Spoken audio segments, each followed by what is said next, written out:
Y justamente me da mucho gusto presentar en el estudio de Expedientes MN a nuestro compañero periodista Andrés Solís de Mega Noticias, Ciudad de México. A ver, mi querido Andrés, el turismo representa pues una de nuestras principales divisas en México, 8.5% del Producto Interno Bruto, y bueno, pues genera al menos 10 millones de empleos directos e indirectos. Eso es lo bonito. Del otro lado, pues de la moneda, está la violencia que afecta a muchos destinos. Pero tú, ¿qué balance haces, Andrés, de esta investigación que realizaste sobre turismo en México? Pues primero, gracias por estar aquí. Ya sabes que aquí es tu casa.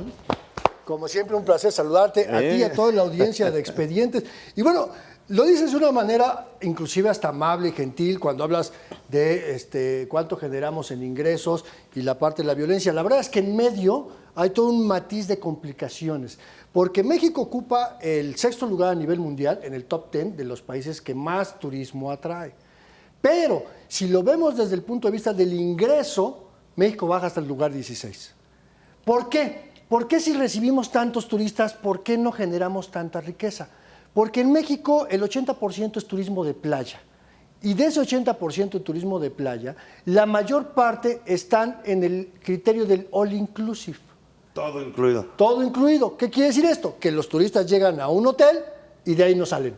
Ahí desayunan, ahí comen, ahí cenan, ahí van a los espectáculos, ahí se quedan en la playa, tienen la playa ahí enfrente, la alberca. Entonces no necesitan salir y no recorren las zonas turísticas de los destinos como Cancún, Playa del Carmen, Los Cabos, Puerto Vallarta, Nuevo Vallarta. ¿Y eso qué significa? Que estos grandes hoteles del All Inclusive son españoles, son estadounidenses, son canadienses, son ingleses. ¿Y a dónde se van los dólares? O sea, no se quedan en México. Por eso, a nivel de ingreso, México está hasta el lugar 16. Pero si eso le sumas, Leo, hay una medición que acaba de cambiar el Foro Económico Mundial, el World Economic Forum, que hizo una revisión desde 5 perspectivas del desarrollo turístico en México, en el mundo. Ahí México está en el lugar 38.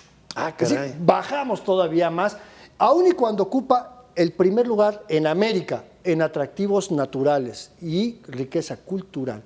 Estamos en el primer lugar, pero negativo, en seguridad.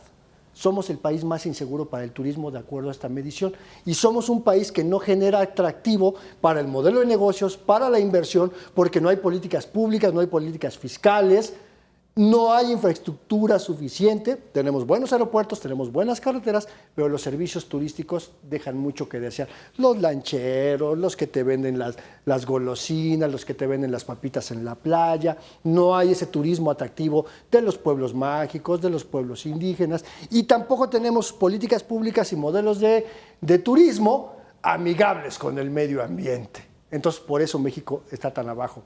Y entonces, pues si vemos, está en el 6º lugar de atractivo turístico, no nos ha servido de nada, Leo.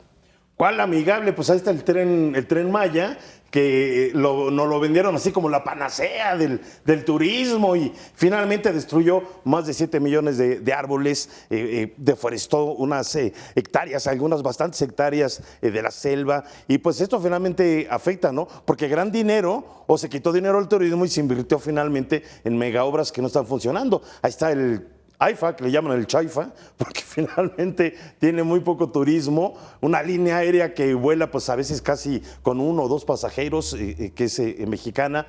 En fin, ¿dónde hay que apretar las tuercas, mi querido Andrés? Tiene que ver, sí, con las obras de infraestructura, sí tiene que haber conectividad aeroportuaria, porque de nada sirve que tengamos un aeropuerto como el AIFA, que no tiene conectividad con ningún destino turístico, ¿no? Y para ir a Cancún, pues la gente vuela directo a Cancún o tiene que tomar un vuelo de conexión al aeropuerto de la Ciudad de México, donde no quieren que llegues, o al aeropuerto de Toluca, que también tenía buenos destinos.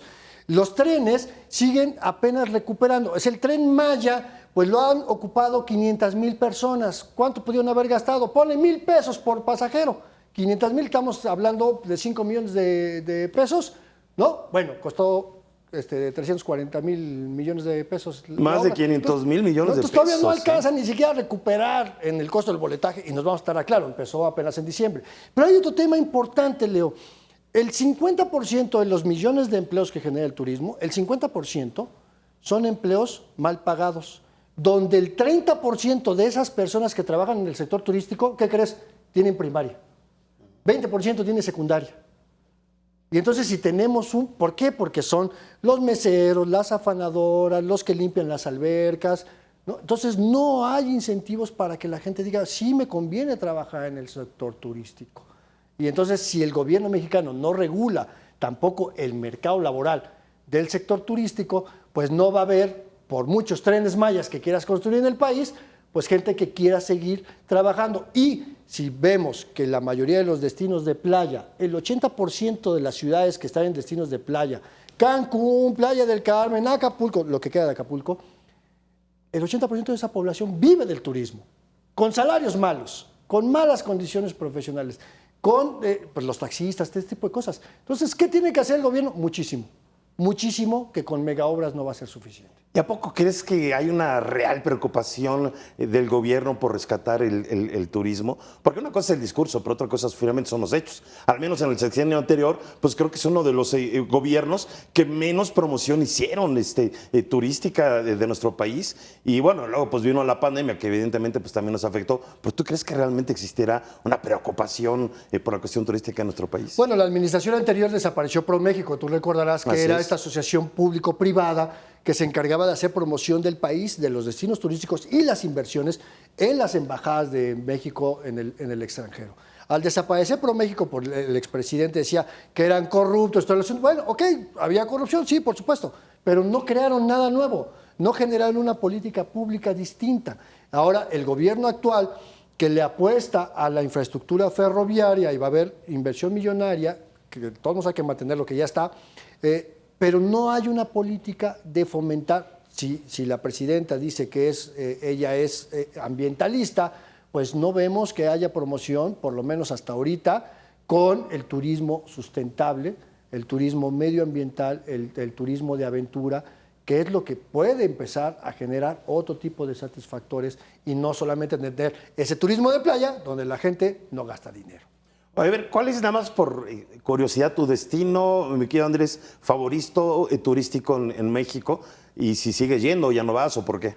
No, bueno, tengo muchos destinos turísticos. A mí me gustan mucho las ciudades coloniales, ¿no? En México, Morelia, Querétaro, Aguascalientes, San Miguel de Allende. ¿Por qué no voy? Por el crimen organizado.